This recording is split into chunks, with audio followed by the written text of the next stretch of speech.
Good morning साथियों। तो आज के हमारे क्लास आलोचना करब सेटा হচ্ছে SSC MTS GK GS practice set number 1, যেটা তোমাদের পরীক্ষায় হুবহু কমনের মতো আসবে। পরীক্ষায় সেই টাইপেরই তোমাদের কোশ্চেনগুলো আসবে, ঠিক আছে। তো আমরা আজকে এই ক্লাসটি আলোচনা করব। তোমরা রেগুলারলি মর্নিংয়ে যে আমাদের ক্লাসটি চলবে 10টার দিকে, সেটা তোমরা কিন্তু অবশ্য নিয়ে নেবা, ঠিক আছে।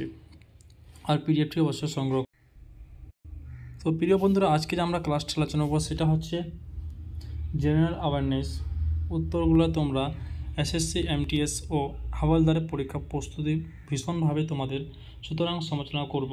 এই প্রশ্নগুলো তোমরা অবশ্যই পিডিএফটাকে সংগ্রহ করে নেবা। পিডিএফটা সংগ্রহ করার জন্য তোমাদের হোয়াটসঅ্যাপ গ্রুপের লিঙ্ক পিডিএফের ডেসক্রিপশন বক্সে তোমরা পাই যাবা।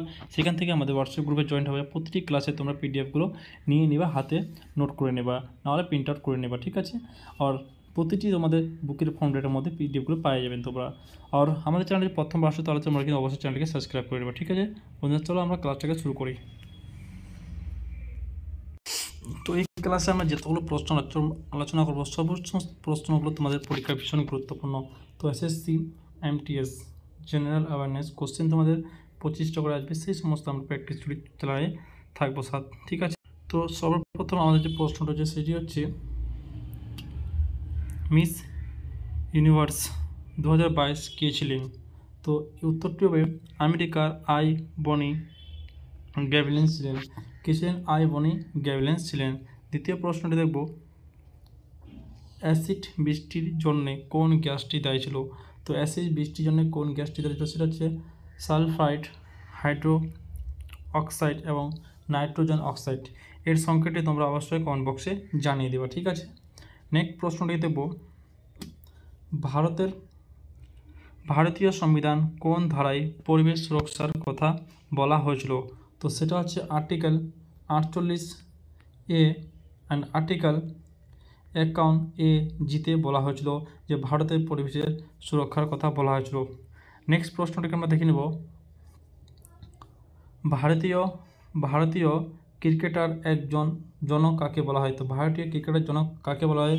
রঞ্জিত সিংজিকে ভারতীয় ক্রিকেটার জনক বলা হয়, ঠিক আছে। তিনি ছিলেন ভারতের ইতিহাসে ক্রিকেটার জনক, ঠিক আছে। নেক্সট প্রশ্নটিকে আমরা দেখব, সেটা হচ্ছে ভারতের জাতীয় ক্রিকেট প্রতিযোগিতার নাম কী ছিল? তো সেটা ছিল রঞ্জি ট্রফি, ঠিক আছে। ভারতীয় জাতীয় পত্রিকার নাম কী ছিল? রঞ্জি ট্রফি নামে পরিচিত ছিল, ঠিক আছে। তারপর নেক্সট দেখব, মেহরুন্নেসার নামের অর্থ কী ছিল? তো মেহরুন্নেসার নামের অর্থ কী ছিল? নারী কুলের সূর্য। কী ছিল মেহরুন্নেসার নামের কথার অর্থ ছিল নারী কুলের সূর্য, ঠিক আছে। নেক্সট প্রশ্ন দেখব, নেক্সট প্রশ্ন হচ্ছে জাহাঙ্গীরের আত্মজীবনের নাম কী ছিল? তো জাহাঙ্গীরের যে আত্মজীবনের নাম ছিল সেটা ছিল, তার নামটি হলো, উত্তরটি হবে কুতুজ-ই-জাহাঙ্গীর ছিল তার আত্মজীবনের নাম ছিল, ঠিক আছে। নেক্সট প্রশ্নটিকে আমরা দেখে নেব, ভারতের প্রতিষ্ঠা প্রথম ব্যাংক নামে কী ছিল? তো সেটা ছিল ব্যাংক অফ হিন্দুস্তান। সেটা ভারতের প্রতিষ্ঠার প্রথম ব্যাংক ছিল, কী ছিল? ব্যাংক অফ হিন্দুস্তান ছিল। নেক্সট প্রশ্ন দেব আমরা, যে লোকসভা ও রাজ্যসভার যৌথ অধিবেশন কে সভাপতি করেন? লোকসভা ও রাজ্যসভার যৌথ অধিবেশনের কে সভাপতি করলেন? তিনি হচ্ছেন লোকসভার অধ্যাপক। তিনি জয় ভারতের লোকসভা করেন, ঠিক আছে। তারপর নেক্সট প্রশ্ন দেব, অলিম্পিক গেমস কত সালে শুরু হয়েছিল?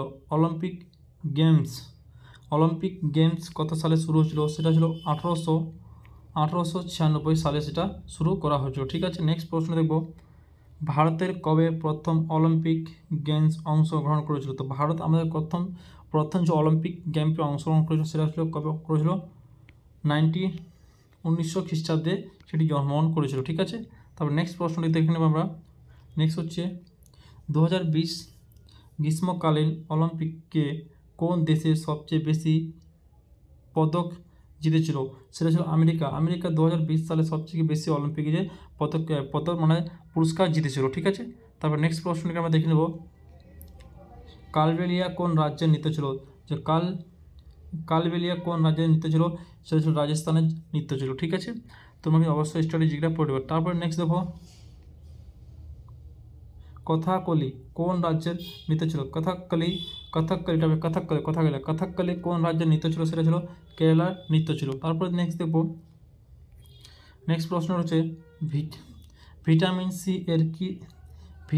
সি এর অভাবে কোন রোগ হয়? তো ভিটামিন সি এর অভাবে কোন রোগ হয়?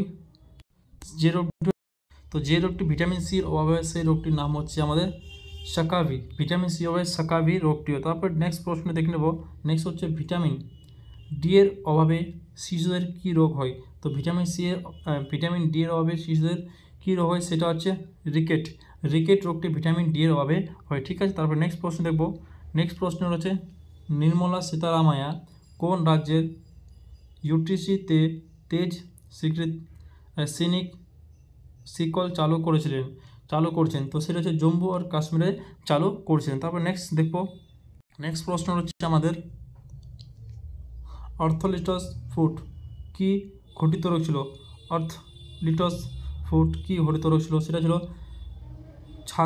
ছাত্রক ঘটিত একটি রোগ ছিল। ঠিক আছে, তারপর নেক্সট প্রশ্ন দেখব, জলাতন্তক রোগ জীবাণুর নাম কী ছিল? তো জলাতন্তক যে রোগটির জীবাণুর নাম ছিল সেই জীবাণুটার নাম হচ্ছে রেবিস ভাইরাস, সেটাকে রেবিস ভাইরাস বলা হয়। ঠিক আছে, তারপর নেক্সট প্রশ্ন দেখব। নেক্সট প্রশ্ন হচ্ছে ভোপাল দুর্ঘটনায় নির্গত গ্যাসটির নাম কী ছিল? যে ভোপাল একটা দুর্ঘটনা ছিল, সেই দুর্ঘটনায় একটি গ্যাস নির্গত, সেটার নাম হচ্ছে কি মিথাইল সেই গ্যাসটির নাম ছিল। তারপর নেক্সট প্রশ্নটিকে দেখে নেব। নেক্সট প্রশ্নটা হচ্ছে তেহেরি বাঁধ কোন নদীর উপরে অবস্থিত ছিল?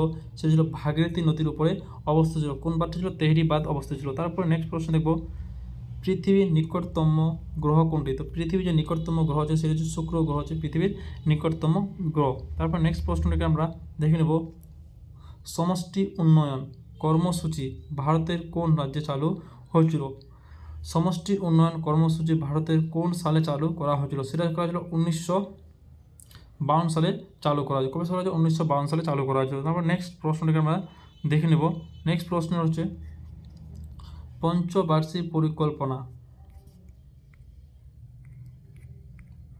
নেক্সট প্রশ্ন হচ্ছে পঞ্চবার্ষিক পরিকল্পনার চূড়ান্ত সমিতি কে দেন? তো সেটা ছিল জাতীয় উন্নয়ন পরিষদের জন্য দেওয়া হয়েছিল। ঠিক আছে, তারপর নেক্সট প্রশ্ন হচ্ছে কোন পঞ্চবার্ষিক পরিকল্পনার সময়ে সবুজ বিপ্লব সূচনা হয়েছিল? সেটা হচ্ছে তৃতীয় পঞ্চবার্ষিক পরিকল্পনা। কোন পঞ্চবার্ষিক পরিকল্পনা? ঠিক আছে, তারপর নেক্সট হচ্ছে প্রশ্ন উত্তরগুলি পিডিএফ নিচে তোমাদের একটা হোয়াটসঅ্যাপ গ্রুপের লিঙ্ক থাকবে, সেই হোয়াটসঅ্যাপ গ্রুপে তোমরা লিখে অবশ্যই জয়েন্ট হয়ে যাবা এবং পিডিএফটিকে সংগ্রহ করে নেবা আর হাতে নোটে করে নেবে, নাহলে প্রিন্ট আউট তোমরা করে নেবা। ঠিক আছে, আর আমাদের চ্যানেল যদি প্রথমবার আসো তাহলে চ্যানেলটাকে অবশ্যই সাবস্ক্রাইব করে নিও। তোমাদের এমটিএসের যত প্রশ্ন আসবে সমস্ত গুরুত্বপূর্ণ প্রশ্নগুলো তোমাদের এই ক্লাসে করবো, যাতে তোমরা পরীক্ষায় হুবাহু কমন পেতে পাও। এই যে আমি তোমাদের প্র্যাকটিস সেটটা করাচ্ছি, এই প্র্যাকটিস সেটে তোমাদের কিন্তু এক্সামে আসবে, এতগুলো প্রশ্ন থাকবে, শুধু তোমরা সেই প্র্যাকটিসটাকে তোমরা একটু ভালো করে পড়ো। যে টপিক আমি পড়াচ্ছি দেখো, যে টপিক থেকে তোমরা যেরকম পঞ্চবার্ষিক পরিকল্পনা তোমরা দেখলে আজকে একটা পঞ্চবার্ষিক পরিকল্পনা আসলো প্র্যাকটিস সেটে তোমরা এটা পড়ো না, তাহলে তোমরা এই টপিকটা থেকে অবশ্যই পড়ে নিও। এই টপিকটা অনেক ছোটো, কিন্তু এখান থেকে প্রশ্ন প্রতি বছরে আসে। ঠিক আছে, তাহলে আমরা দেখবো নেক্সট প্র্যাকটিস সেটে তোমরা কিন্তু অবশ্যই জুড়ো সকাল 10টায় আমাদের ক্লাসে। থ্যাংক ইউ, আর তোমরা সবাই ভালো থাকো, তোমাদের পড়া চালিয়ে থাকো। ঠিক আছে, আবার দেখা হবে নেক্সট ক্লাসে, আর চ্যানেলটা কিন্তু অবশ্যই সাবস্ক্রাইব করে নিও।